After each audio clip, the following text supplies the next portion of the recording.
नाम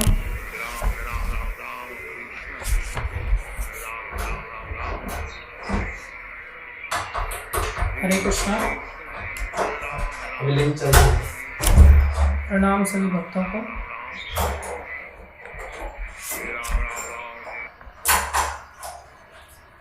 ओम ज्ञानं तिमिरन्धस्य ज्ञानाञ्जनशलाकया चक्षुरुन्मीलितं येन तस्मै श्रीगुरुवे नमः। गुरुवे गौरचन्द्राय राधिकाय तदालये कृष्णाय कृष्णभक्ताय तद्भक्ताय नमो नमः। हरे कृष्ण। सभी भक्तों का हार्दिक अभिनंदन है, स्वागत है। गुरु वैष्णव की दया से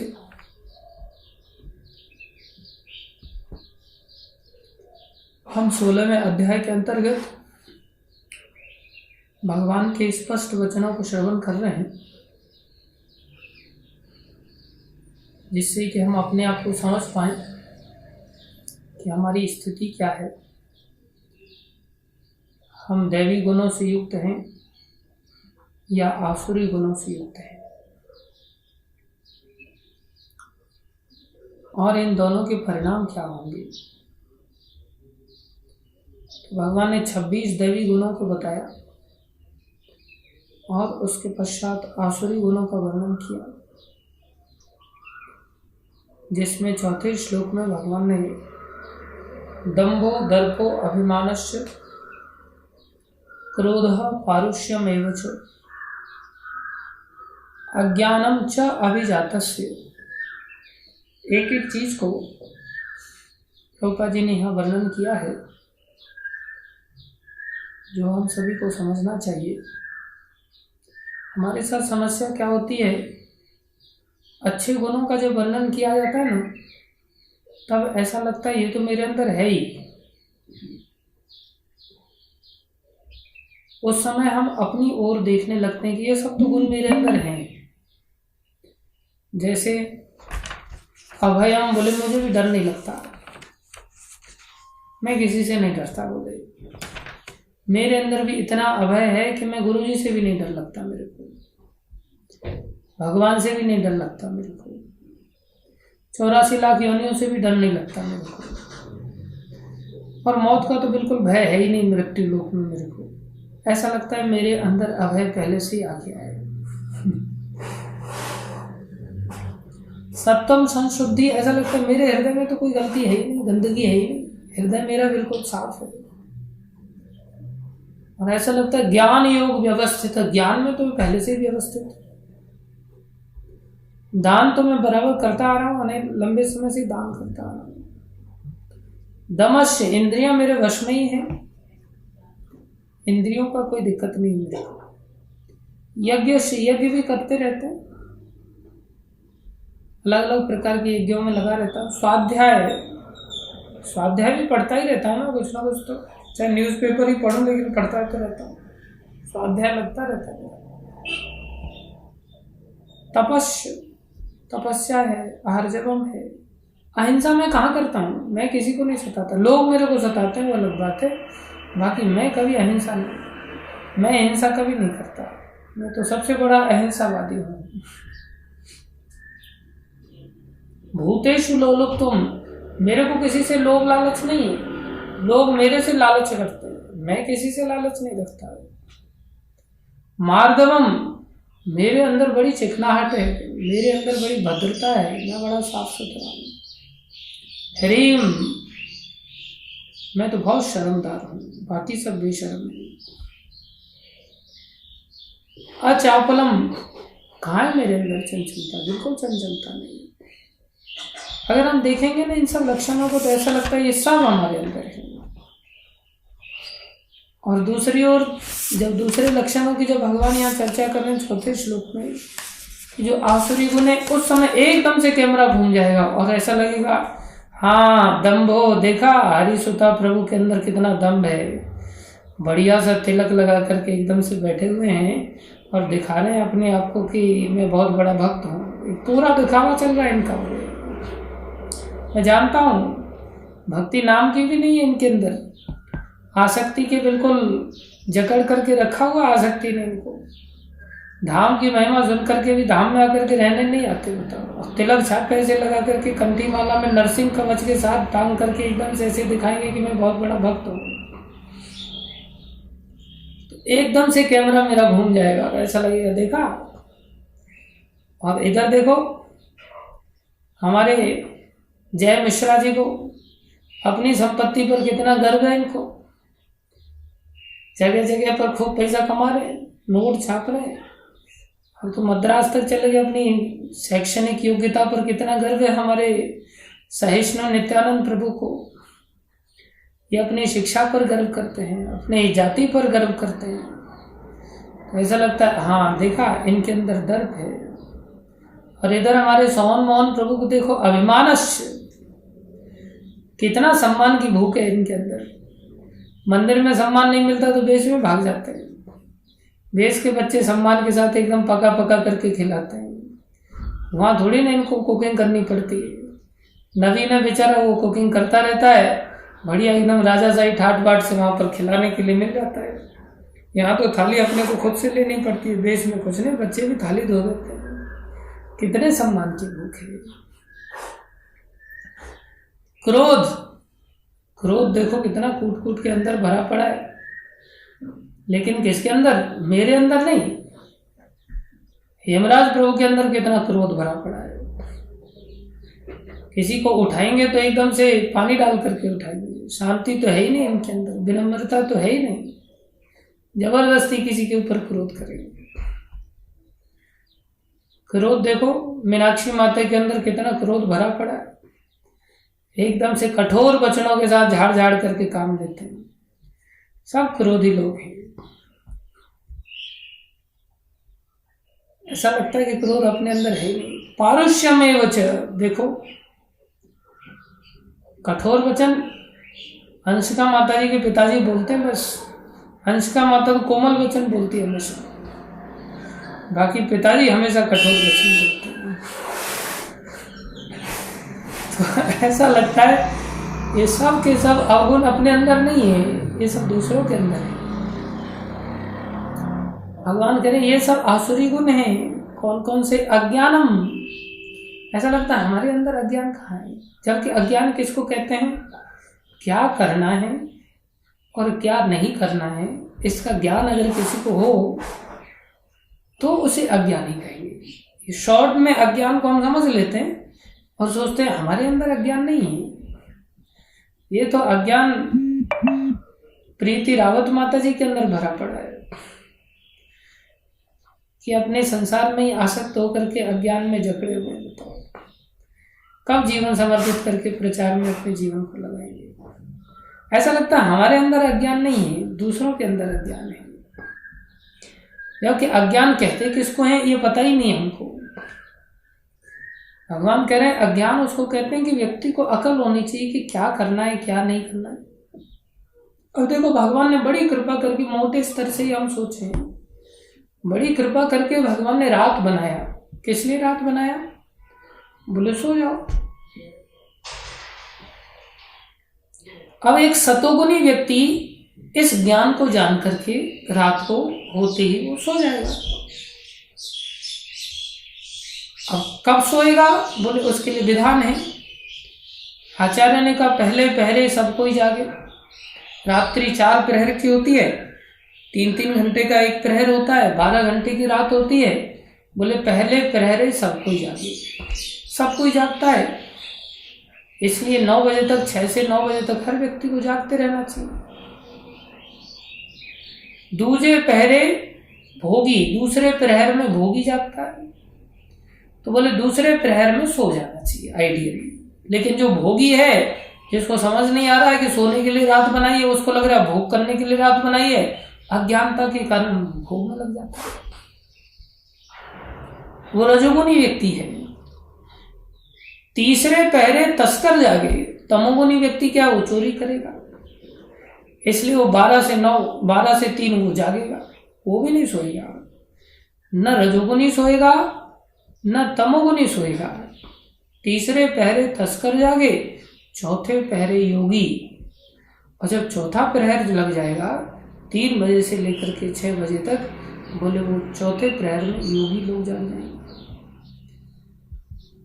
अब जैसे योगियों में जैसे कई सारे योगी लोग यहाँ पर बैठे हुए हैं जो सुबह सुबह जाग जाते हैं। जैसे हमारे नरसिंह प्रभु हैं, ये सुबह 2-2:30 बजे जाग करके जप करने के लिए बैठ जाते हैं। जैसे मीनाक्षी माता जी हैं, ये भी सुबह में 3:30 बजे जप करने के लिए आ जाते हैं। हाँ, 3 बजे उठ करके 3:30 तक नहा धो करके, कई सारे ऐसे लोग हैं जो 3:30 बजे से जपा ज्वाइन कर लेते हैं। जैसे हमारे हिमराज प्रभु हैं, ये ज्वाइन कर लेते हैं सुबह सुबह। कई सारे ऐसे भक्त हैं जो ज्वाइन कर लेते हैं।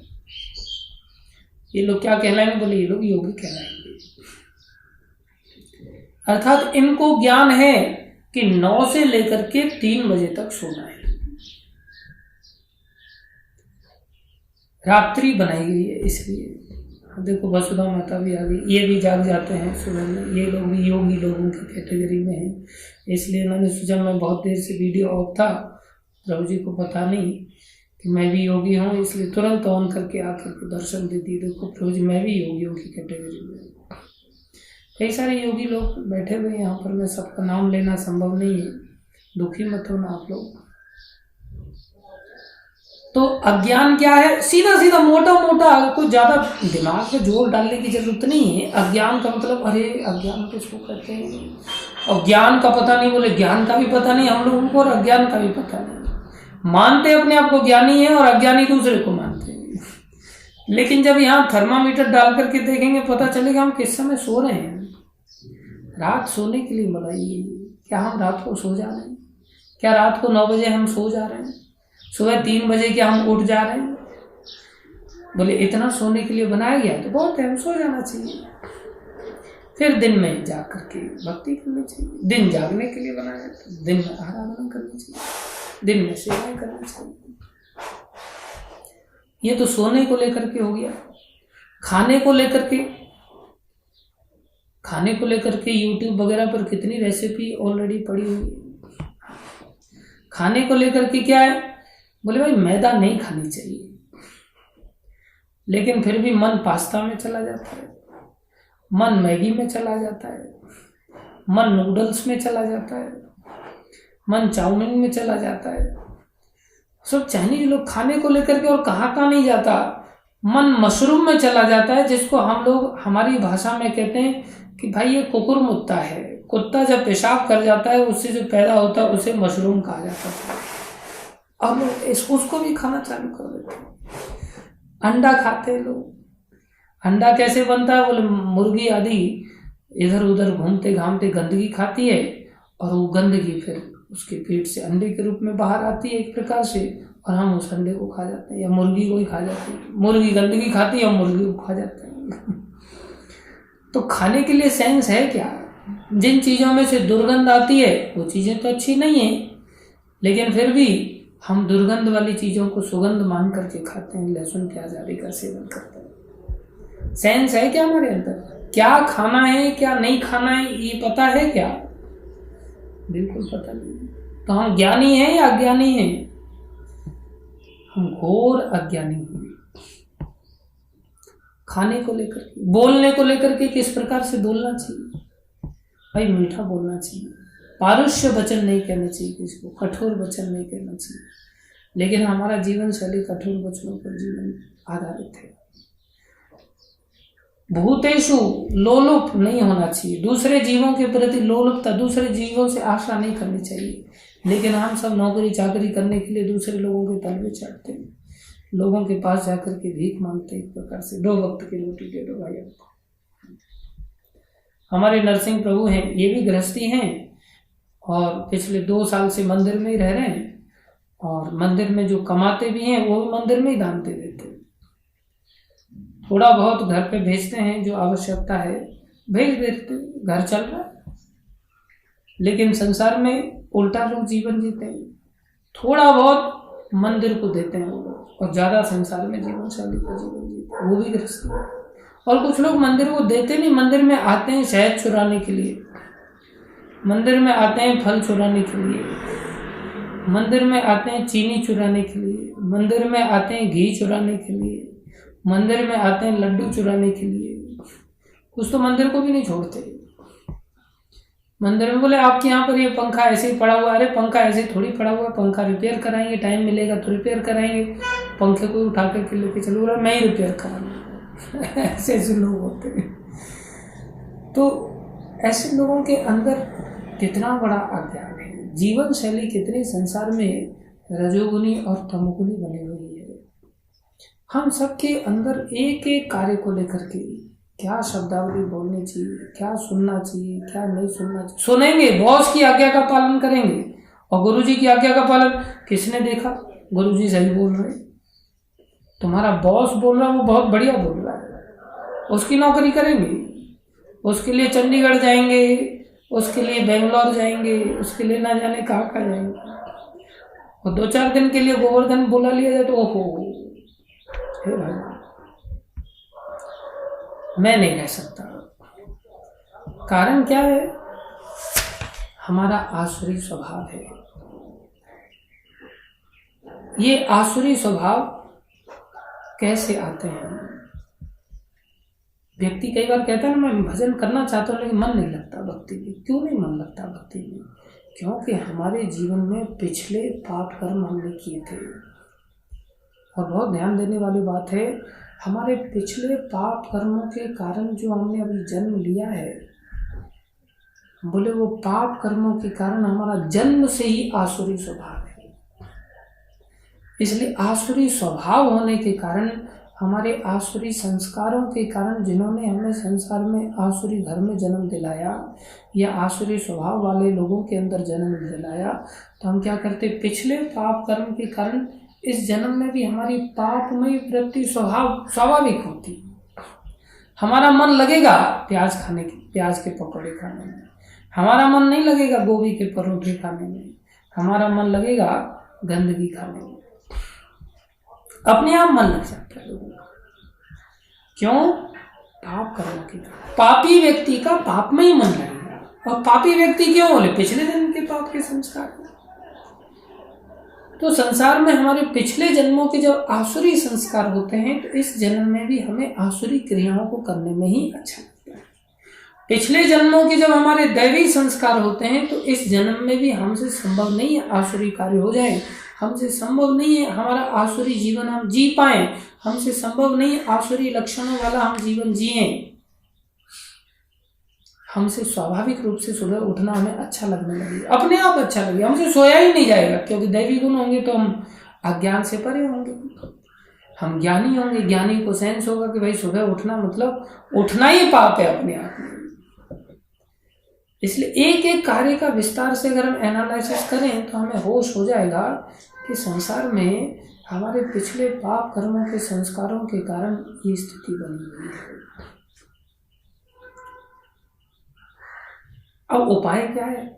पिछले पाप कर्मों के संस्कार जो हमने किए हैं, धारण किए अपने मन में, वो संस्कार हमारे अंदर बने हुए हैं। वो संस्कार अपने आप ही इस जन्म को मजबूर हमें करके पाप कर्मों में लगाते हैं। तो भक्ति में कैसे लगेंगे फिर? बोले भक्ति में लगने के लिए एकमात्र उपाय है, जबरदस्ती ही सही, येन केन प्रकारे हमें भक्ति के संस्कारों को डालने की चेष्टा करनी पड़ेगी। और कोई उपाय नहीं। जीवन भर के लिए हम इस बात को समझ लें अपने आप, हमें भक्ति के संस्कार डालने पड़ेंगे।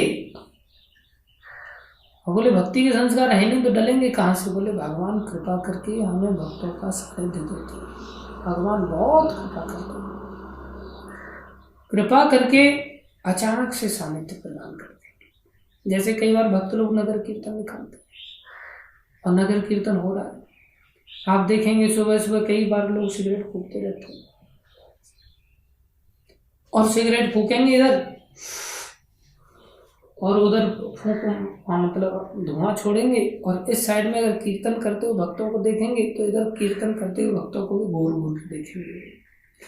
सिगरेट पीना बंद नहीं करेंगे, लेकिन साथ में कीर्तन वाले भक्तों को भी देखते रहेंगे घूर घूर। ये कहाँ से आ गए, कौन लोग हैं? और कई बार धुन बड़ी अच्छी लगती तो कीर्तन करते ही वो नाचने लगते हैं, हाथ में सिगरेट लेकर के ऐसे हाथ हिलाते लग जाते हैं और कहते हैं बहुत बढ़िया ठीक कर रहे हो तुम लोग। हाँ। बोले इतना करने मात्र से ही उनके अंदर एक भक्ति का संस्कार डल जाता है, और वही भक्ति का संस्कार आगे जाकर के उनको कई जन्मों के पश्चात भगवान की भक्ति में लेकर के आ जाएगा। इतना संस्कार का बल होता है। अब कोई व्यक्ति गंभीर बन जाता है, कोई व्यक्ति कई बार थोड़ा ज्ञान को सुन भी लेता है। कई बार भक्त लोग ना केवल ऐसे कीर्तन करते, भक्त लोग थोड़ा बहुत प्रवचन भी दे देते हैं, और जब प्रवचन दे देते थोड़ा सा ज्ञान जागृत हो जाता है। ज्ञान जागृत हो जाता है, एकदम से उसका सिक्स्थ सेंस जागृत हो जाता है, वो समझने लगता है अरे मेरा जीवन इस चीज़ के लिए नहीं, मेरा जीवन विषय लोगों के लिए नहीं। फिर उसका धीरे धीरे भक्ति के और संस्कारों को गहराई से अभ्यास के साथ पालन करने लगता है। जब पालन करता रहेगा, एक दिन वो संस्कार नष्ट हो जाएंगे, जो पाप के संस्कार थे, आसुरी संस्कार थे, और दैवी संस्कार जागृत हो जाएंगे। और जैसे ही दैवी संस्कार जागृत हो जाएंगे, अपने आप मन लगने लगेगा, अपने आप दैवी कार्यों में उसी व्यक्ति का मन लगेगा जिसका दैवी संस्कार होंगे। अभी हमारा मन नहीं लगता क्योंकि हमारे अंदर दैवी संस्कार नहीं। बोले नुकसान क्या है? जिसका जिसमें मन लग रहा है उसको जीने दो ना, शांति से जियो और जीने दो। क्यों फालतू में उसकी टांग खींचना, वो उसकी टांग खींचेगा, ऐसे टांग खींचने का झंझट क्यों डालना? बोले नहीं, 5वें श्लोक में भगवान कह रहे दैवी संपत्ति विमोक्षाय, जिसके पास दैवी संपत्ति है बोले वो विशेष रूप से मोक्ष को प्राप्त हो जाएगा, वो भवबंधन से मुक्त हो जाएगा, जन्म मृत्यु जरा व्याधि 84 लाख योनियों के इन सब चक्करों से मुक्त हो जाएगा, 3 प्रकार के कष्टों से वो मुक्त हो जाएगा, आदि दैविक ताप, आदि भौतिक ताप, आदि आत्मिक ताप, इन सभी कष्टों से मुक्त हो जाएगा। त्रिशूल है ये, जो माता दुर्गा उस व्यक्ति को, प्रत्येक व्यक्ति को जो इस संसार में है उसको इस त्रिशूल से निरंतर कष्ट देती रहती है। माता दुर्गा को दिया ही गया है ये कष्ट का डिपार्टमेंट। हाँ, जो नव दुर्गा रख लेते हैं उनको थोड़ा सा धीरे से चुभाती हैं, लेकिन उनको भी चुभना तो पड़ता है। चाहे आप नवरात्रि रखो या आप 10 रात्रि रखो या आप जीवन भर कुछ भी करते रहो, आपको किसी भी हालत में कष्ट तो मिलेगा, क्योंकि उनकी ड्यूटी वो है। जैसे जेल के अंदर जेलर का काम है कष्ट देना, अब कोई जेलर की चापलूसी करेगा तो हो सकता है थोड़ा सा कम कष्ट दे, लेकिन कष्ट तो देगा क्योंकि उसकी ड्यूटी ही है, उसको बाउंड किया गया है इस प्रकार से कर्तव्य करने के लिए। तो इस संसार रूपी दुर्ग की जो अध्यक्षा हैं, जो दुर्ग के अंतर्गत जो कंट्रोल करती हैं, वो उनका नाम है दुर्गा। अर्थात इस संसार रूपी किले में उसको त्रितापों से कष्ट देते हैं, इसलिए उनके हाथ में त्रिशूल है। शूल माने कांटा, शूल माने कष्ट। 3 प्रकार के कष्ट माता दुर्गा के द्वारा प्रत्येक जीव मात्र को दिया जाता है। तो उपाय क्या है? बोले एकमात्र उपाय है, वह है दैवी संपत्ति। जीवन में दैवी संपत्ति आ जाए। अर्जुन को लेकर के भगवान कह रहे हैं, देखो अर्जुन का टेंशन देखो कैसा विचित्र, बहुत गंभीर बात है, हमें समझनी चाहिए। अर्जुन क्या कह रहे हैं? देवी, अर्जुन को भगवान कह रहे हैं दैवी संपत्ति विमोक्षाय निबंधया आसुरी मता। दूसरी और जो आसुरी संपत्ति है, जो आसुरी गुण है, वो बंधन में बांध लेते हैं व्यक्ति को। आसुरी गुणों वाला व्यक्ति भवबंधन से 84 लाख योनियों से मुक्त नहीं हो सकता, उसको जन्म लेना ही पड़ता है पाप कर्म के कारण। भगवान कह रहे हैं अर्जुन, अब देखो अर्जुन का चरित्र कैसा है। भगवान अर्जुन को कह रहे मां सोचा, तुम क्यों शोक कर रहे हो, तुम क्यों चिंतित हो रहे हो? अर्जुन, ये भक्तों की पहचान होती है। दुष्टों की पहचान कैसी होती है और भक्तों की पहचान कैसी होती है, ये बहुत सुंदर श्लोक है, सीखें हम थोड़ा सा यहाँ से। भक्त कैसा सोचता है? मेरे अंदर कितने आसुरी गुण भरे पड़े हैं। अर्जुन ने जैसे ही दैवी गुणों को सुना, आसुरी गुणों को सुना, सुनते ही शोक में डूब गए। और अब देखो, दैवी गुणों को सुनने वाला तो सोचेगा हाँ विमोक्ष को मैं प्राप्त होने वाला हूँ, अब तो मैं वैकुंठ को जाने वाला हूँ, अब तो विमान आने वाला है, अब कोई टेंशन की बात नहीं। लेकिन जो भक्त होते हुए भी सच्चे भक्त कैसे होते हैं? जो दैवी गुण आसुरी गुण दोनों को सुनने के बाद वो सोच रहे हैं हे भगवान, मैंने सदा लोगों से कठोर शब्द उच्चारण किया। और कृष्ण, आप मेरे से और कठोर वचन क्यों बुलवाना चाह रहे हैं युद्ध में लगा करके? युद्ध में तो बिना गाली गलौज किए तो युद्ध होता नहीं। सामने से कोई आ जाए, अरे जयद्रथ, तेरी मौत मेरे हाथों लिखी है, और इस प्रकार से तीर चलाने से पहले सामने वाले व्यक्ति को गाली गलौज तो करना पड़ता है, क्रोध तो करना पड़ता है, अपशब्द तो बोलने पड़ते हैं। ऐसा नहीं प्रभु जी दंडवत प्रणाम और एक तीर मारे उसको, ऐसा तो लोग मंदिर में भी नहीं करते। बिना युद्ध के मैदान के लोग कठोर वचन बोलने के लिए तत्पर रहते हैं, तो भला युद्ध के मैदान में तो इतने कठोर वचन बोलने पड़ेंगे। भगवान श्री कृष्ण को अर्जुन कह रहे हैं, प्रभु आप मेरे को ऐसे भयानक युद्ध में क्यों लगा रहे हैं? तो बहुत भयानक काम है, वो तो फंसाने वाला काम है। और मेरे अंदर कितने अवगुण भरे पड़े हैं, वो अपने अवगुणों की चिंता कर रहे हैं, हम लोग गुणों की चिंता करते हैं। ये दर्शाता है कि हमारे अंदर भक्ति नहीं। भक्ति होगी जिस व्यक्ति के अंदर, उसकी वृत्ति अर्जुन जैसी होगी। और अर्जुन क्या सोच रहे हैं? टेंशन में आ गए, सोच में डूब गए, हे भगवान मेरे अंदर तो गुण का लेश मात्र नहीं। जैसे भक्ति विनोद ठाकुर ने वो वर्णन करते हैं, हमार जीवन सदा पापे रत, नाही कोई पुण्य लेश। मेरे हृदय में तो कोई पुण्य की लेश मात्र भी नहीं, सदा पाप में मेरा जीवन रत रहता है। ऐसा भक्त जब उनका है नहीं, लेकिन मानते ऐसा है। और हमारी स्थिति क्या है? भरे पड़े हैं, फिर भी मानने के लिए तैयार नहीं। ऐसा लगता है हम तो कितना प्रचार करते हैं, कितना प्रसार करते हैं, और हमारे जैसा तो दुनिया में कोई भक्ति नहीं। अर्जुन को भगवान को बोलना पड़ा। अर्जुन को माँ सोचे, तुम क्यों टेंशन ले रहे हो? अर्जुन मैं जानता हूँ, संपदम दैवीम अभिजातो असि पांडवा, तुम तो पैदा ही हुए हो दैवी संपत्ति के साथ। ये दर्शाता है कि अर्जुन पूर्व जन्मों से ही भक्त बने रहे। हम लोग जैसे पैदा होते हैं पाप वृत्ति के साथ, हम तो नहीं। मैं अपनी बात कहूँ, आप सब तो दैवी संपत्ति से पैदा हुए हैं। जैसे मैं पैदा हुआ हूं पाप वृत्ति के साथ, और फिर मेरे से क्या पैदा हुआ? बोले मेरे से पाप पैदा हुआ। जैसे एक आचार्य, वो भगवान को जब भी प्रणाम करते तो एक श्लोक उच्चारण करते।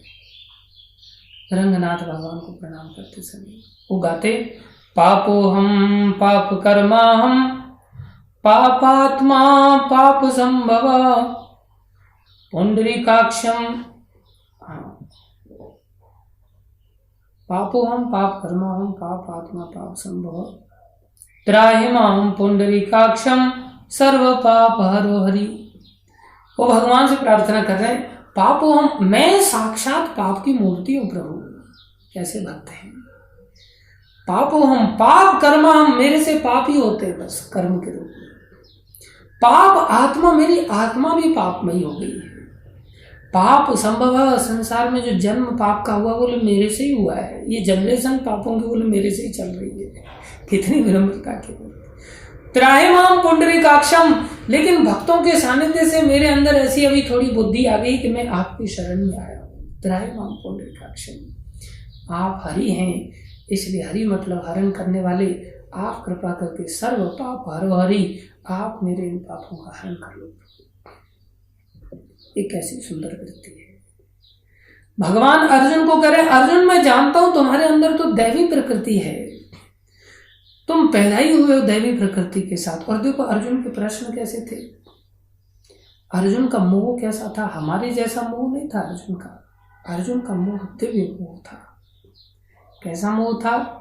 वो अर्जुन भगवान कृष्ण को कह रहे हैं, मैं इन पूजा रहा अरिसूदन, हे मधुसूदन, जो पूजा के योग्य हैं, जिनकी पूजा करनी चाहिए, गुरु द्रोणाचार्य पितामह भीष्म आदि, जो कि 12 महाजनों में से एक महाजन भी हैं, ऐसे पूजा के योग्य लोगों के ऊपर मैं कैसे तीर चलाऊंगा? इनकी तो स्तुति करनी चाहिए थी मुझे। आप इनके प्रति मेरे को कठोर वचन बोलने के लिए युद्ध में झोंक रहे हो। इनके प्रति कठोर ही नहीं, मैं इन पर तीर चलाऊंगा भला? ऐसा कैसे हो सकता है? ऐसी वृत्ति हमारे अंदर पाई जाती है क्या? हमें पता होता है कि पूजा की योग्य कौन है कौन नहीं। हमें तो सेंस ही नहीं है। हमको लगता है पूजा की योगी केवल और केवल मैं ही हूँ, बस सबने मेरी पूजा करनी चाहिए और बाकी सब पे मैं ऑर्डर चलाऊं। ये हमारी आसुरी संपत्ति है। अर्जुन के अंदर आसुरी संपत्ति नहीं थी। अर्जुन क्या कह रहे हैं, युद्ध ना लड़के, अरे इनके खून से सना हुआ मैं भोग करूंगा क्या? रुधिर प्रदग्धान, बोले ऐसा भोग मैं क्यों भोगूं जो भोग इनके खून से सना हुआ। हम सब दूसरे के खून की हम तो खून से सना हुआ नहीं, दूसरे का खून ही पी जाते हैं। मांसाहार करने वाले किसी के खून से सना हुआ भोजन तो क्या करेंगे, वो खून को ही पी जाते हैं। कितनी गिरी हुई वृत्ति है। हम दूसरों को मार करके उनका हिस्सा अपने जीवन में ले लेना चाहते हैं। और अर्जुन कह रहे हैं मैं भीख मांग करके जीवन जी लूंगा, राजा होते हुए, क्षत्रिय होते हुए भी। कैसी वृत्ति है देखो। फिर भी प्रश्न उठता है, हाँ बात तो अर्जुन की बहुत बढ़िया है, फिर अर्जुन को भगवान क्यों धकेल रहे युद्ध के अंदर? युद्ध में तो कठोर वचन बोलने जाते हैं, और कठोर वचन बोलना मतलब आसुरी संपत्ति, ऐसा नहीं। कठोर वचन बोलना आसुरी संपत्ति नहीं है। बोले अभी अभी तो कहा पारुष्य, कठोर वचन आसुरी संपत्ति के अंदर आते हैं। हाँ, अगर आप क्रोध के अंदर कठोर वचन क्रोध के कारण बोल रहे हो, तो क्रोध के कारण जो कठोरता आती है, क्रोध के कारण जो हत्या होती है, क्रोध के कारण जो हमारा व्यवहार होता है, बोले वो आसुरी संपत्ति है। लेकिन अगर आप भगवत आदेश के अनुसार क्रोध करते हो, बोले वो क्रोध अलग है। भगवान कह रहे तुम भीख नहीं मांग सकते, तुम क्षत्रिय हो, तुम्हें विचार करना चाहिए। तुम्हारा क्षत्रिय होने के कारण एक कर्तव्य है। क्षत्रिय की दिव्यता है कि वो न्याय के लिए कार्य करे। समाज में धर्म की स्थापना करने का दायित्व तो उसके कंधे पर होता है। इसलिए सख्ती वो तभी कर पाएगा जब उसके अंदर कभी क्रोध आएगा या दंड देने की सामर्थ्य होगी। उसमें तो कठोर वचन बोले जाएंगे। देखो बहुत बड़ा डिफरेंस है जो संसार में ऊपर से देखने में नहीं आएगा। एक भक्त है, वो भी क्रोध में कठोर वचन बोल रहा है और क्रोध करता हुआ नजर आ रहा है, और एक साधारण इंसान है, वो भी क्रोध करता हुआ गाली देता हुआ नजर आ रहा है, कठोर वचन बोलता हुआ नजर आ रहा है।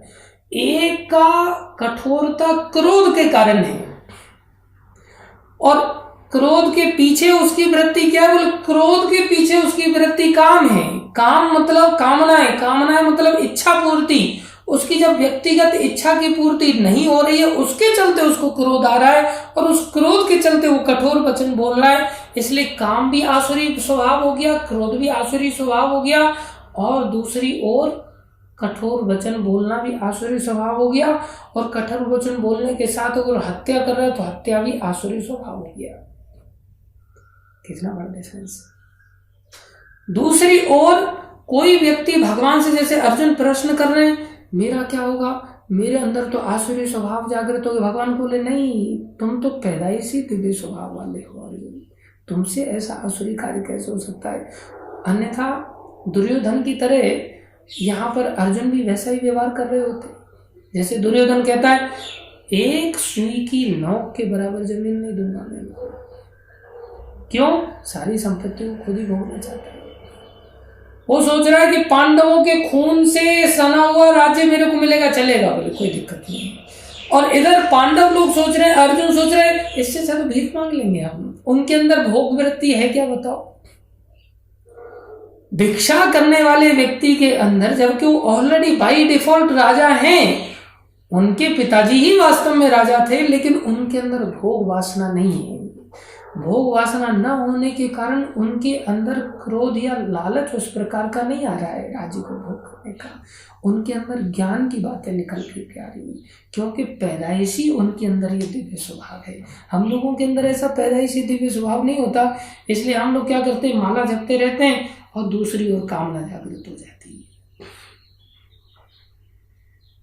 और हमें ऐसा लगता है कि भक्त लोगों ने भी तो ग्रहण किए चीज़ों को, भोग ग्रहण करते, वो भी राजभोग खाते हैं, हम भी राजभोग खा लेते, क्या दिक्कत आती है? बोले हमारे खाने में, हमारे जो कुछ भी हम करते हैं, हमारे अंदर फिर असुरता नीचे से झलक के आ जाती है, क्योंकि हमारे अंदर पैदाइशी दिव्यता नहीं है।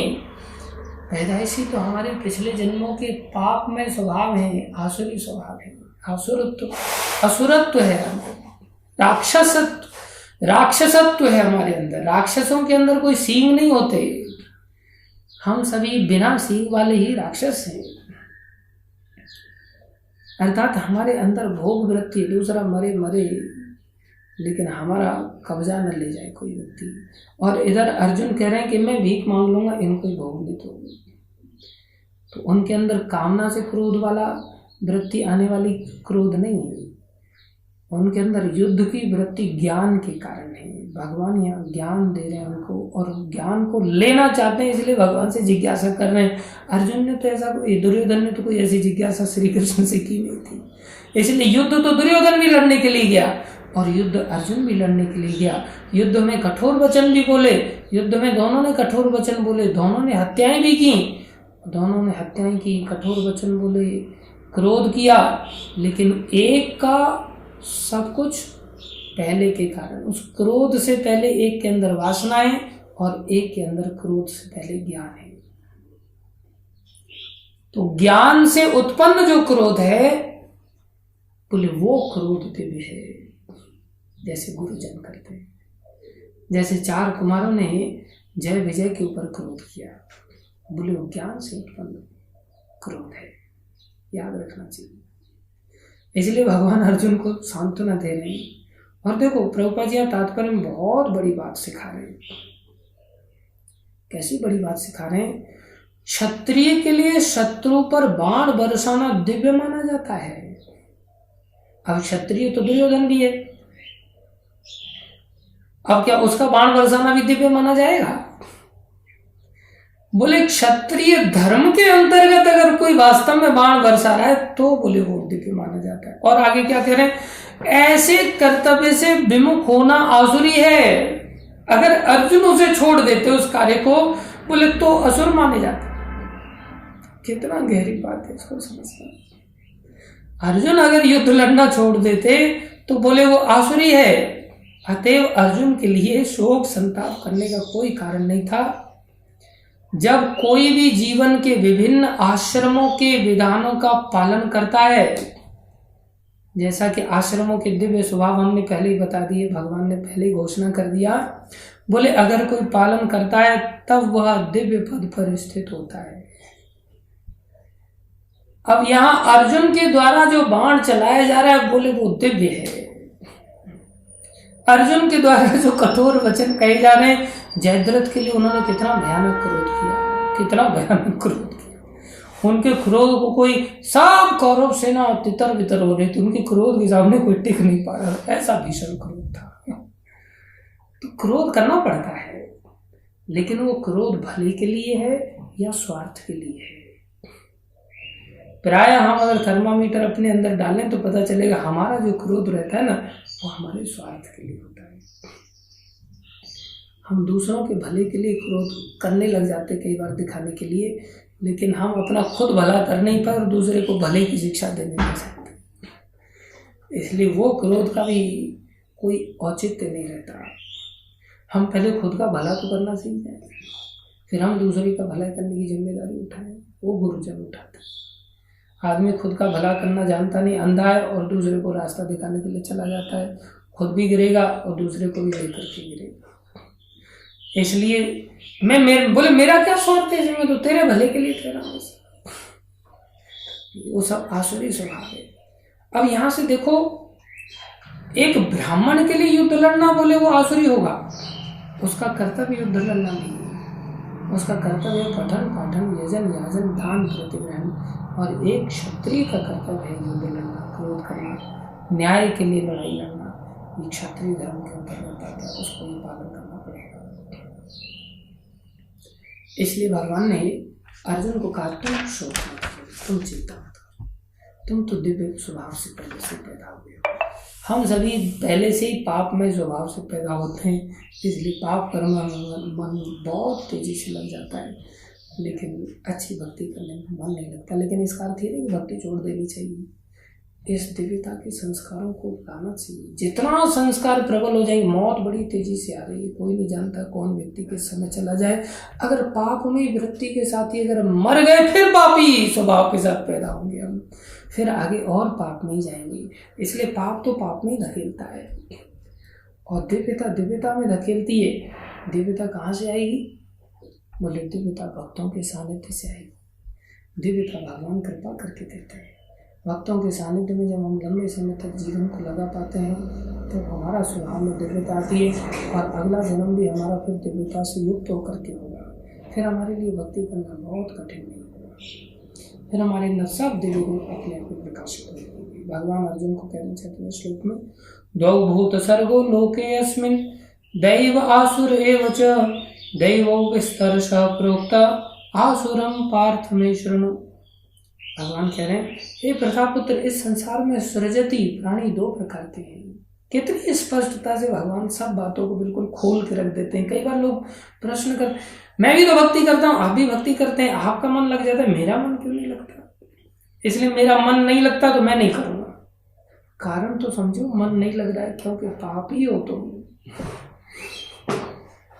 मैंने तो कोई पाप किया ही नहीं इस जन्म में। अरे इस जन्म में नहीं किया तो पिछले जन्मों के पाप चले आ रहे भैया। पैदाइशी पापी हो, जन्म जन्मांतर के पापी हो। भगवान ने आगे घोषणा किया, येषां तो अंतगतम पापम जनानाम पुण्य कर्मणाम ते द्वंद्व मोह निर्मुक्ता भजन्ते माम दृढ़व्रता। जिनके पाप अंतगत हो गए, जो पापों से मुक्त हो गए, केवल वही लोग दृढ़ता के साथ भजन कर सकते हैं। भगवान कह रहे हैं, दैवी तथा आसुरी दो प्रकार के प्राणी होते हैं। मैं पहले ही विस्तार से तुम्हें दैवी गुण बतला चुका हूं, अब मुझसे तुम आसुरी गुणों के विषय में सुनो। थोड़ा तो आसुरी गुणों के बारे में भगवान ने पहले ही बता दिया, अभी भगवान आसुरी गुणों के बारे में और भी बता रहे हैं। क्या कह रहे हैं भगवान? प्रवृत्तिम च निवृत्तिम च जनान विदुरासुरा न शौचम न पिचाचारो न सत्यम तेषु विद्यते। जो आसुरी हैं वे नहीं जानते या नहीं जानते कि क्या करना चाहिए और क्या नहीं करना चाहिए, अज्ञानी। जैसे दुर्योधन था, दुर्योधन को पूछा गया, भाई तेरे को समझ नहीं आ रहा है क्या कुछ? तो दुर्योधन कह रहा, जाना भी धर्मम, मैं जानता हूं धर्म क्या है, लेकिन न मे प्रवृत्ति, मेरी प्रवृत्ति नहीं है कि मैं इसमें लग पाऊं, मेरे स्वभाव में नहीं, नेचर में नहीं है कि मैं इसको कर सकूं। बोले जाना भी अधर्मम, और मैं अधर्म को भी जानता हूं कि अधर्म क्या है। न मे निवृत्तिम च, लेकिन मैं क्या करूं, मजबूर हूं, मुझसे वो छोड़ा नहीं जाता। हमारी भी कैटेगरी संसार में प्राय ऐसी होती है कि जो रजोगुनी लोग होते हैं वो इस बात को जानते हैं कि थोड़ा बहुत जानते हैं कि क्या सही है क्या गलत है, लेकिन इच्छा की प्रबलता इतनी होती है, जानते हैं सुबह उठना चाहिए, बोले लेकिन उठ नहीं पाता। जानते हैं बीड़ी नहीं पीनी चाहिए, फिर भी बोले छूटती नहीं। जानते हैं चाय नहीं पीनी चाहिए, फिर भी छूटती नहीं। जानते हैं गाली नहीं देना चाहिए, फिर भी छूटता नहीं। जानते हैं नाम जप करना चाहिए, फिर भी माला धूल खाती रहती है। जानते हैं बीड़ बैग साफ रहना चाहिए, लेकिन क्या करें, बीड़ बैग संसार में रगड़ता रहता है, गंदा रहता है। जानते हुए भी हमारी प्रवृत्ति नहीं होती धर्म का पालन करने में, जानते हुए भी हम अधर्म को त्याग नहीं कर पाते, क्योंकि रजोगुनी है। तमोगुनी व्यक्ति क्या करता है? तमोगुनी कहता है, कौन कहता है सुबह उठना अच्छी बात है? सुबह उठना तो बहुत गलत बात है। शांति से आराम से उठना चाहिए। कौन कहता है रात को जागना गलत बात है? रात को जागना तो बहुत बढ़िया बात है, दिन में जागना गलत बात है। अर्थात जो गलत है उसको वो सही मानता है और जो सही है उसको गलत मानता है। ये तमोगुनी व्यक्ति की पहचान होती है। इसलिए वे ये नहीं जानते क्या करना चाहिए और क्या नहीं करना चाहिए। प्रवृत्तिम च निवृत्तिम च जना न, बोले नहीं जानते।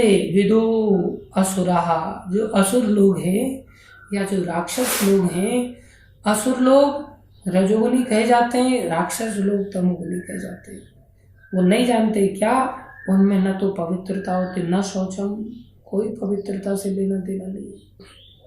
कौन कहता लघु शंका जाने के बाद हाथ धोना चाहिए? कोई जरूरत नहीं हाथ धोने की। कौन कहता कुल्ला करना चाहिए? कोई जरूरत नहीं। कौन कहता नाखून काट के रहना चाहिए? नाखून बड़े बड़े होने चाहिए। कौन कहता नाखून को ऐसे काटना चाहिए? नाखून को सीधा दांतों से काटना चाहिए, आराम से। दांत चबाने के लिए, दांतों को पहनाने के लिए बढ़िया है नाखून को खाना। बहुत सारे लोग नाखूनों को खाते रहते हैं।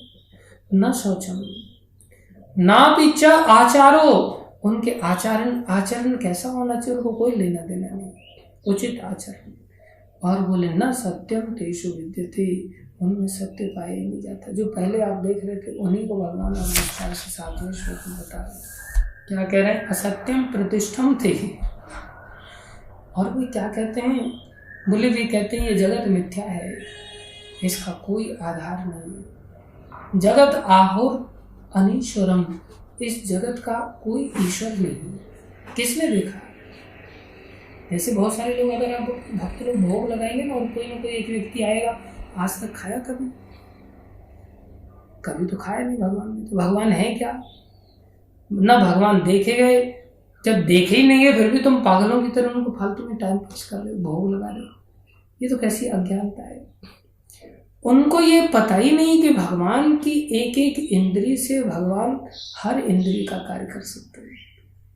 जरूरी नहीं कि उनको आंखों से केवल देखना ही आता है, वो आंखों से खा भी सकते हैं। उनको जानकारी है ही नहीं, उनको जानते ही नहीं तो आपको यही बताएंगे देखो खाया तो है नहीं, आप क्यों भोग लगाने में समय का नाश कर रहे हो? जल्दी से सीधा हमें ही भोग लगाओ। इस प्रकार से असत्यम प्रतिष्ठम ते जगत आहुर अनीश्वरम अपरस्परम संभूतम किमन्यम किमन्यत काम अहेतुकम। वे क्या कहते हैं संसार में? वे कहते हैं कि यह जगत मिथ्या है, इसका कोई आधार नहीं। उनके दिमाग चलेगा ही नहीं कि संसार कहाँ से आया। प्रश्न ही नहीं उठेगा कभी जीवन में कि संसार क्यों बनाया गया।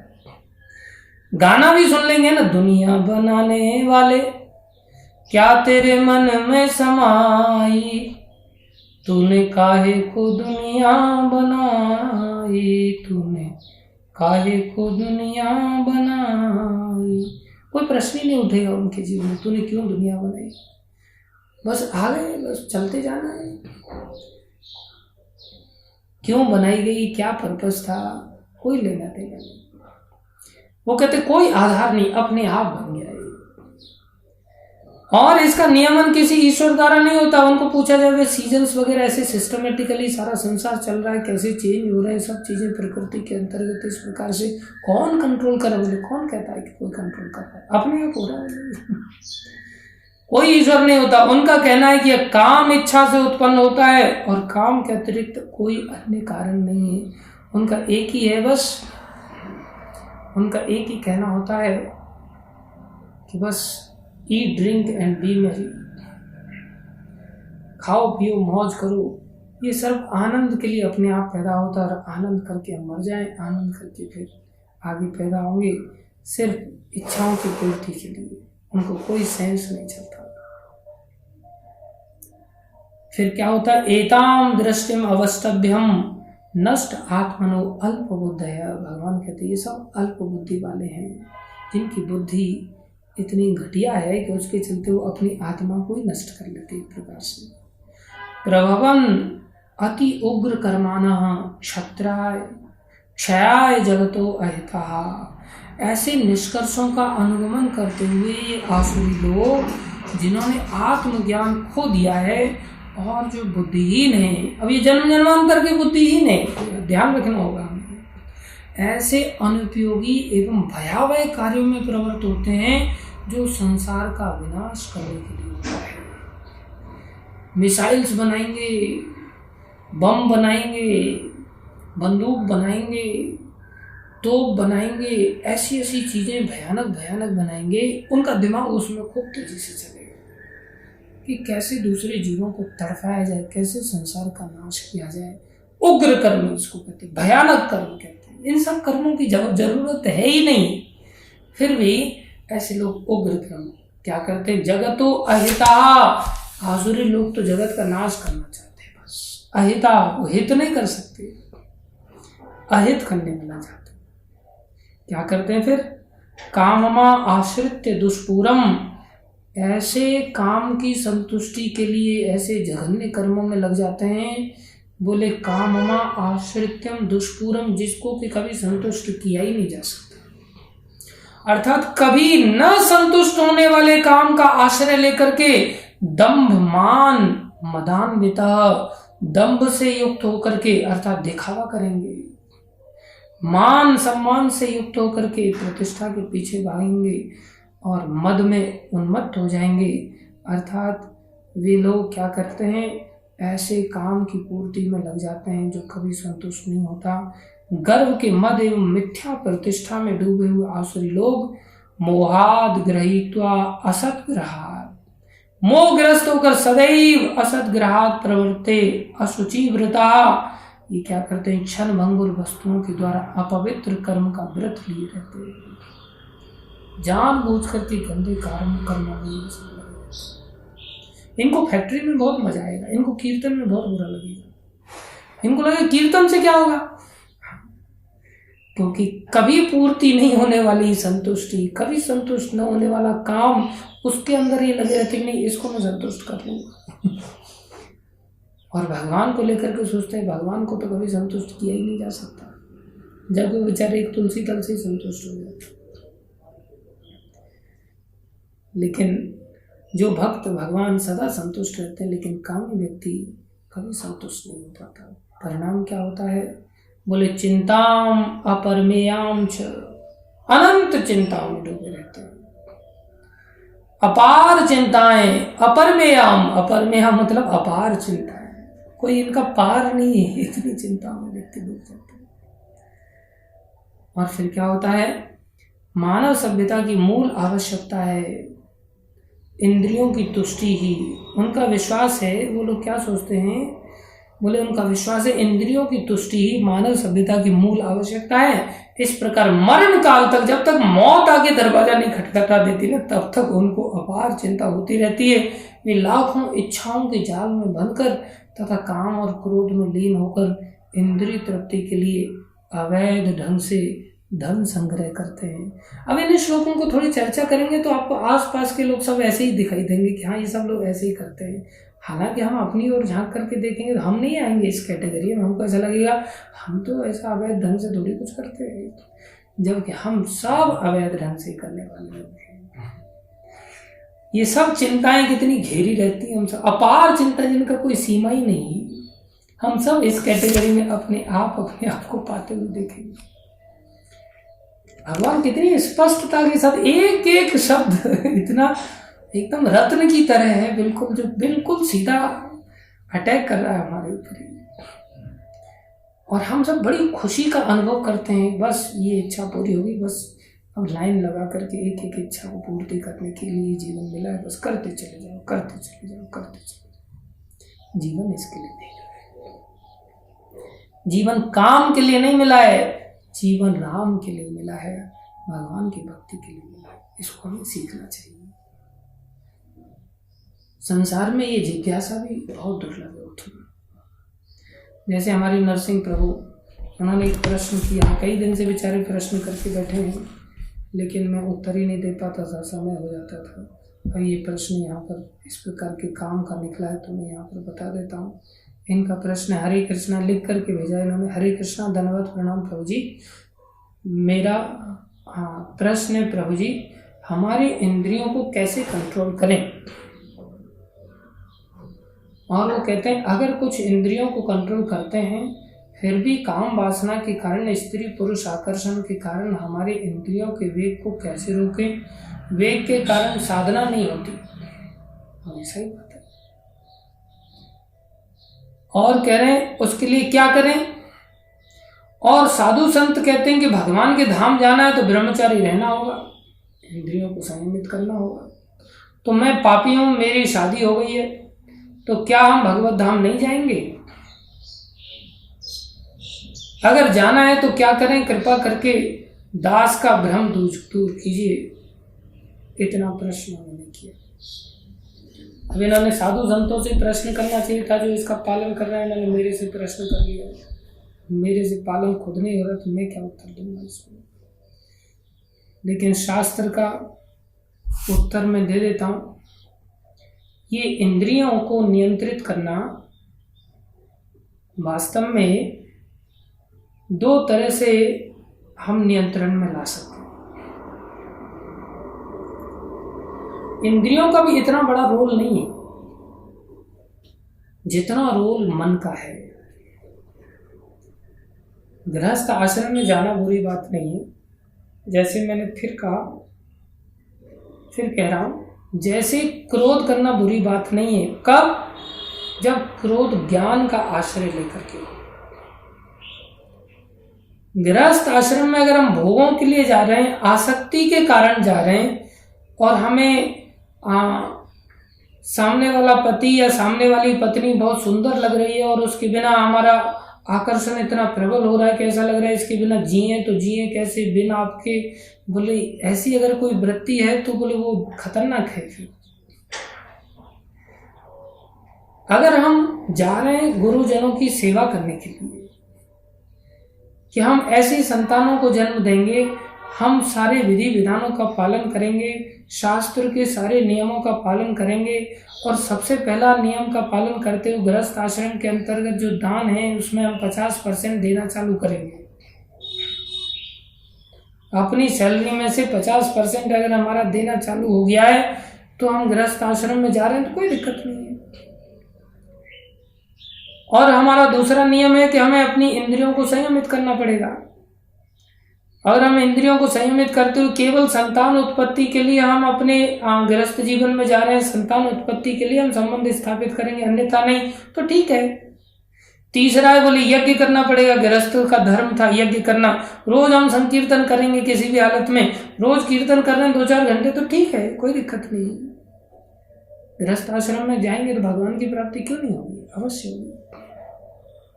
ये ज्ञान के आधार पर गृहस्थ के अंदर प्रवेश करना है। एक है भोग बुद्धि से गृहस्थ में प्रवेश करना। आदमी सोच रहा है पहले से, बोले मेरी इंद्रियां संयमित है ही नहीं, मैं क्या करूं? बोले घर गृहस्थी में चला जाता हूं, संसार में चला जाता हूं। अरे इंद्रियां संयमित घर गृहस्थी में जाने से हो जाएंगी क्या? वो तो कभी न संतुष्ट होने वाला काम है। शादी करना इंद्रियों को संयमित करने का उपाय नहीं है। इंद्रियों को संयमित करने का उपाय ब्रह्मचारी जीवन भी नहीं है, और इंद्रियों को संयमित करने का उपाय गृहस्थ भी नहीं है। इंद्रियों को संयमित करने का उपाय तो भक्ति है। न कोई बिना शादी किए इंद्रियों को संयमित कर सकता है, न शादी करके इंद्रियों को संयमित कर सकता है। ज्यादातर लोग क्या सोचते हैं, मेरी इंद्रियां संयमित है भाई, इसलिए मैं ब्रह्मचारी जीवन को जीऊंगा और मेरे को कोई टेंशन नहीं। मूर्ख है वो। बिना भक्ति के संभव ही नहीं है कि कोई इंद्रियों को संयमित कर सके। वो आर्टिफिशियल मीन्स अपनाएगा। दूसरी ओर कोई गृहस्थ में जाकर के इंद्रियों को संयमित कर लेगा, वो भी मूर्ख है। इंद्रियां आपकी जर्जरित हो जाएंगी लेकिन मन थोड़ी बूढ़ा होगा। मन तो फिर भी संसार में लगा रहेगा, इंद्रियां साथ छोड़ करके चली जाएंगी। तो इंद्रियों से भी ज्यादा खतरनाक तो मन है हमारा। तो कैसे नियंत्रण में लाया जाए? एकमात्र उपाय है, मन बीच में रहता है। एक और बुद्धि रहती है, एक और इंद्रियां रहती है, बीच में मन रहता है। मन दूषित हो गया तो आपकी बुद्धि को भी लेकर डूबेगा, इंद्रियों को भी लेकर के डूबेगा। और मन शुद्ध हो गया तो आपकी बुद्धि को भी उद्धार को प्राप्त करा देगा, आपकी इंद्रियों को भी दिव्य बना देगा। जो बीच में मन है ना, इसको घेरना चाहिए। जैसे किसी पर आक्रमण करना है ना हमने, तो आक्रमण करने के लिए उसको सामने से भी आक्रमण करना होता है और उसके पीछे से भी आक्रमण करना होता है। सामने से आक्रमण का मतलब सामने उसके पास जो हथियार है उसका सामना करना होता है, और पीछे से मतलब उस व्यक्ति को पीछे से सप्लाई कहां से मिल रही है, उस सप्लाई को भी रोकना पड़ता है। इसलिए सामने से आर्मी लड़ती है और पीछे जहां पर उसका सामान रहता है ना, जहां उसका बारूद वगैरह रहता है, बम वगैरह रहते हैं, वहां पर जो एयरफोर्स है वो अटैक करती है। एक थल सेना है वो सामने से अटैक करती है और एयरफोर्स पीछे से अटैक करती है, पीछे से जाकर के उनके सारे जितने भी स्टोर हाउसेस हैं उन सबको नष्ट कर देती है। वो बेचारा फिर निहत्था होकर पराजय को स्वीकार करनी पड़ती है। ऐसे ही अगर हमें अपने जीवन में संयम लाना है तो दो उपाय किसी भी हालत में करने पड़ेंगे।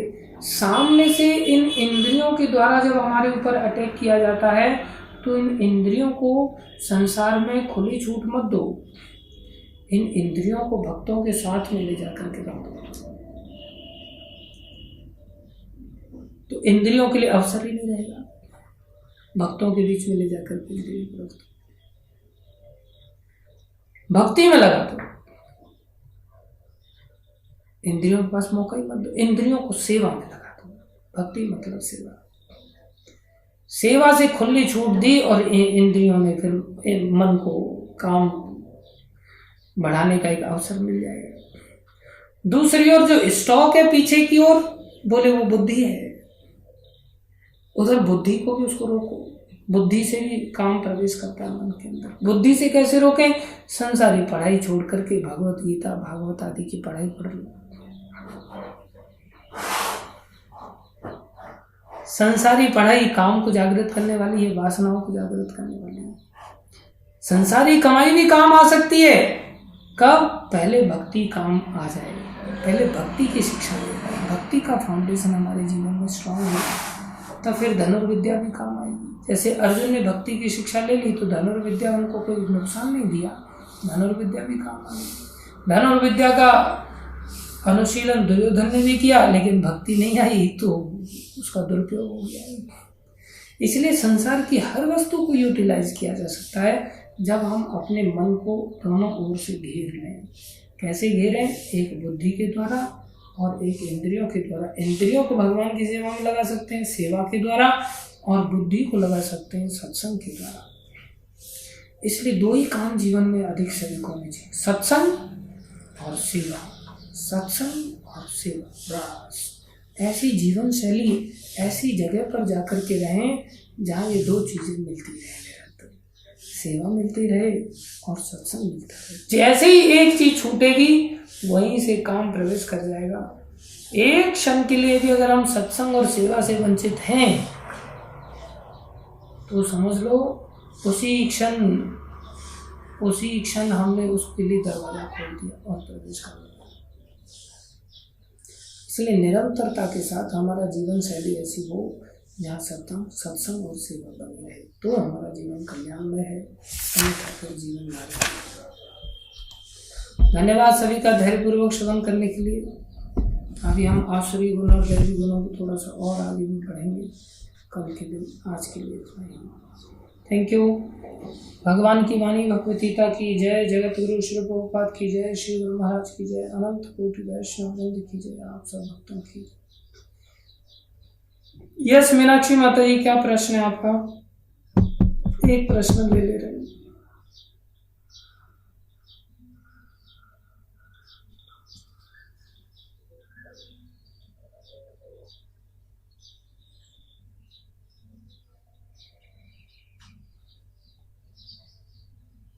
हरे कृष्णा माता जी, आपकी आवाज नहीं आ रही।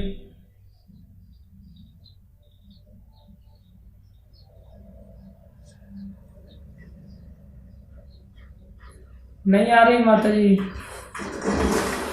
आप ईयरफोन निकाल दीजिए।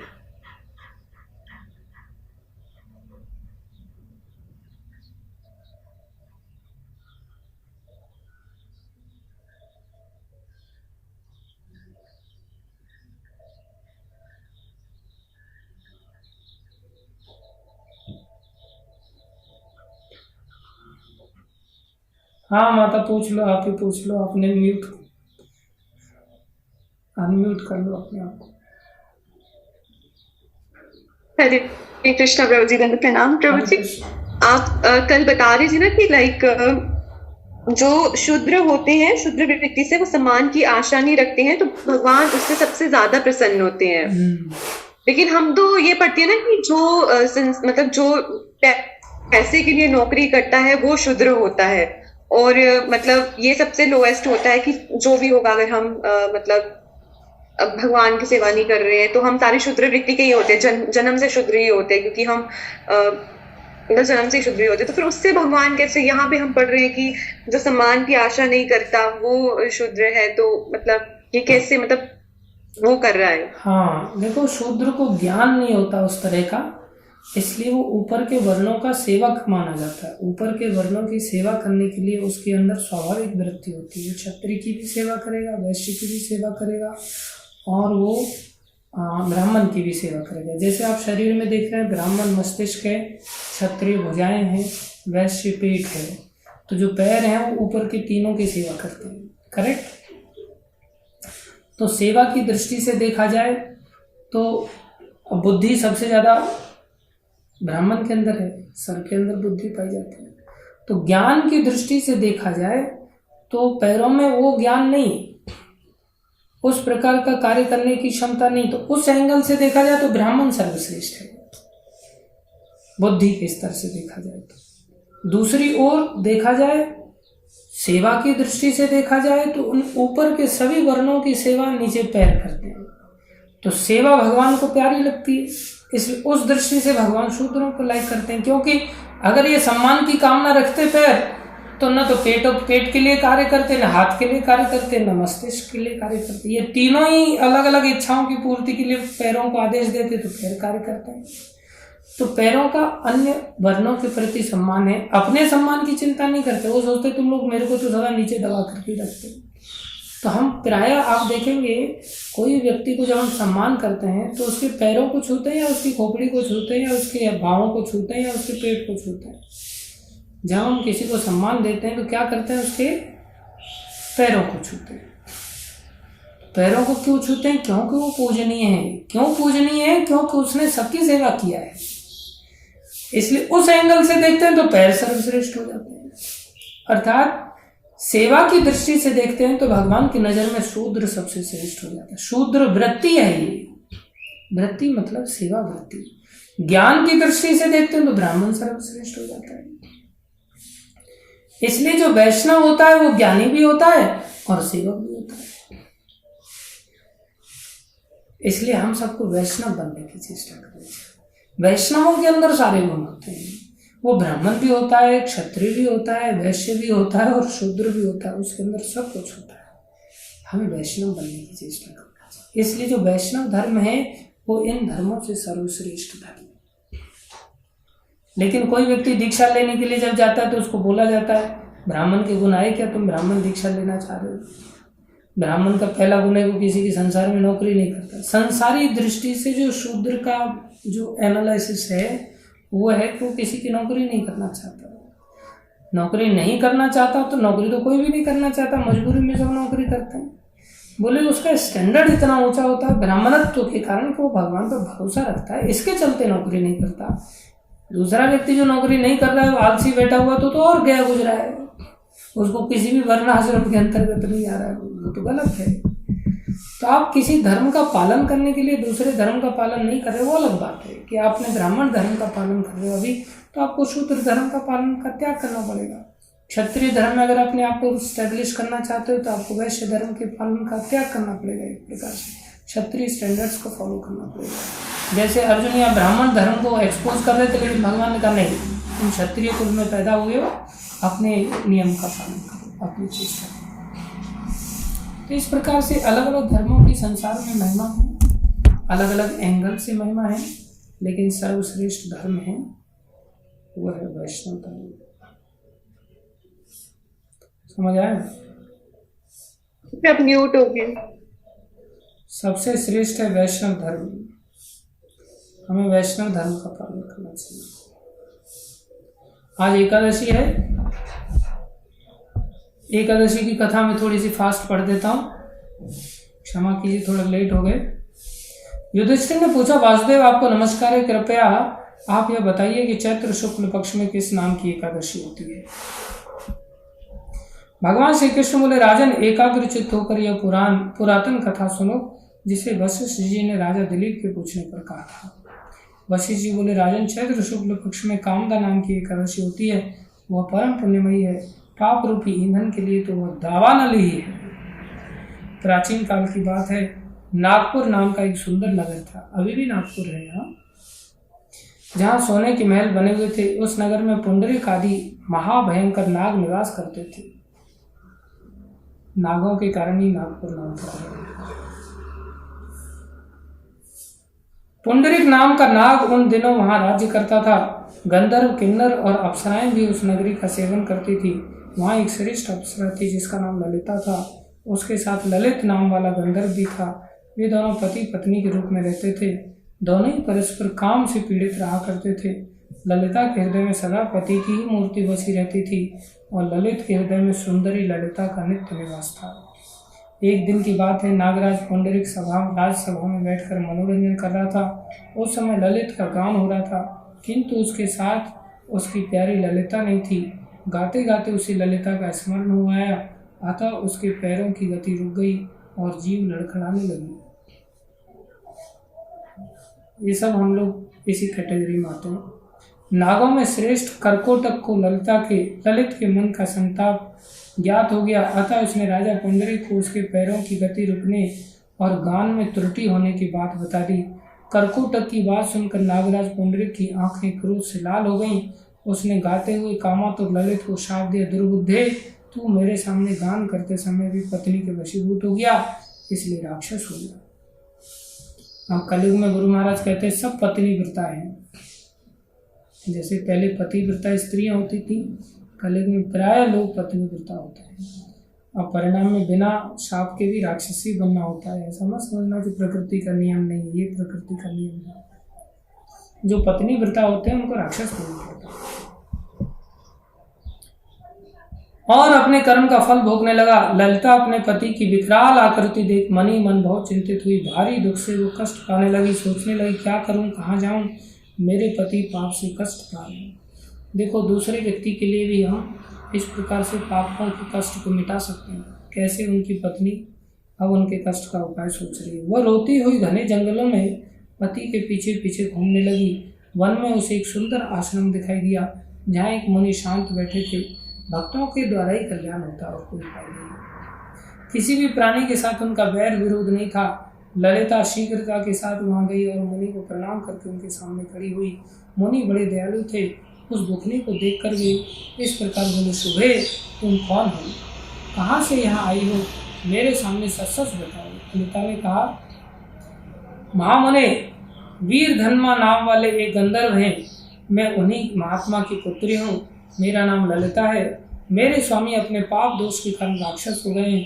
उनकी अवस्था देखकर मुझे चैन नहीं है। राक्षस हमने पहले ही बता दिया, विकराल आकृति भी हो सकती है और बिना सींग वाले भी हो सकते हैं, जैसे मैं आपके सामने बैठा हूँ। तो राक्षस के लिए जरूरी नहीं कि सींग हो, दांत हो, भयानक। राक्षस कोई भी हो सकता है।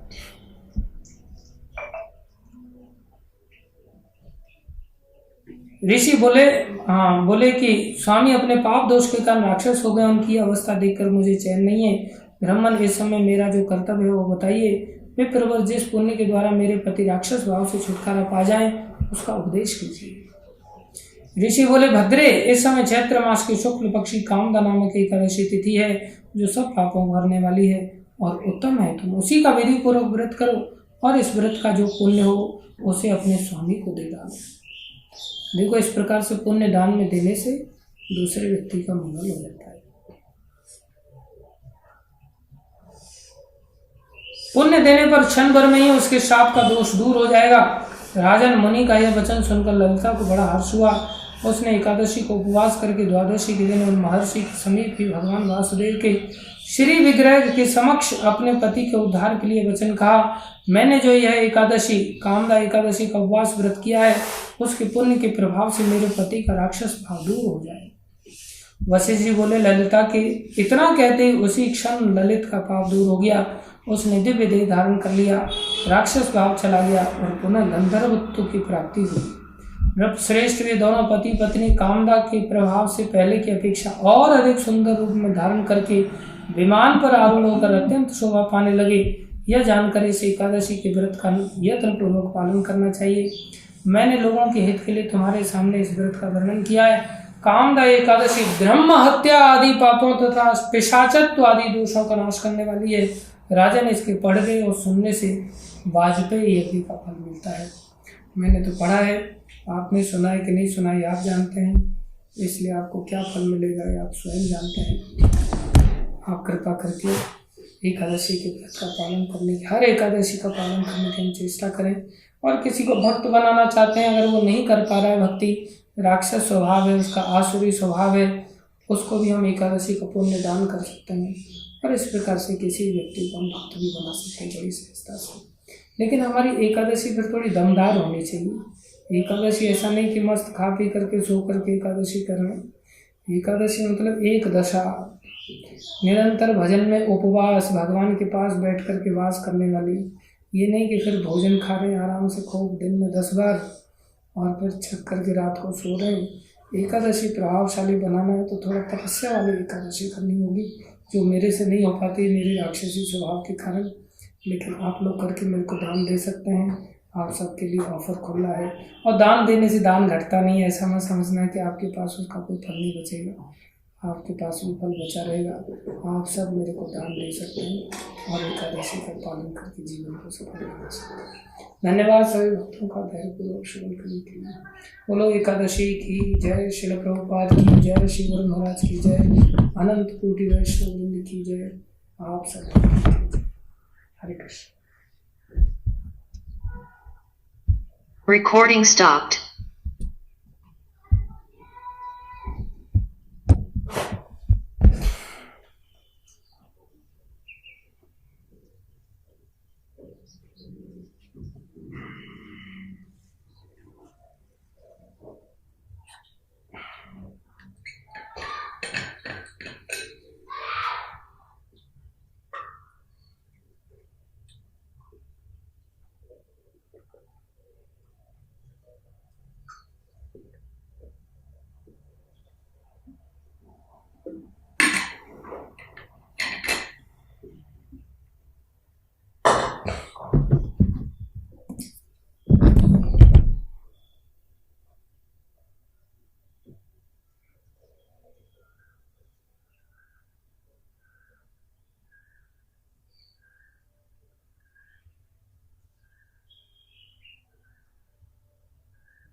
एकदम जबरदस्त निकला।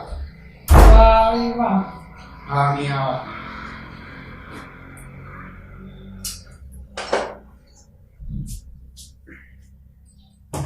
चलो कब चलो योगा। एकादशी है ना अब तो। ये सब तेल लग गया वहाँ पर, तेल उसके डब्बे में से नीचे गिरता रहता है और उसको उस डब्बे में डाल दिया करो। ऐसे तेल के जो डब्बे रहते हैं ना, ये नीचे गिरता ही गिरता है, नीचे सब तेल ही तेल हो गया है। ये रहती है ना ये वाला डब्बा, चालू हो गया। इसमें भर देने का, इसमें भर देने का तेल को। इसमें भरने के लिए क्या करने का, देखो ऐसे करने का। हाँ ऐसे खुल गया ये, और भर देने का, और भरने के बाद इसको ऐसे बंद कर देने का। ऐसे खोल के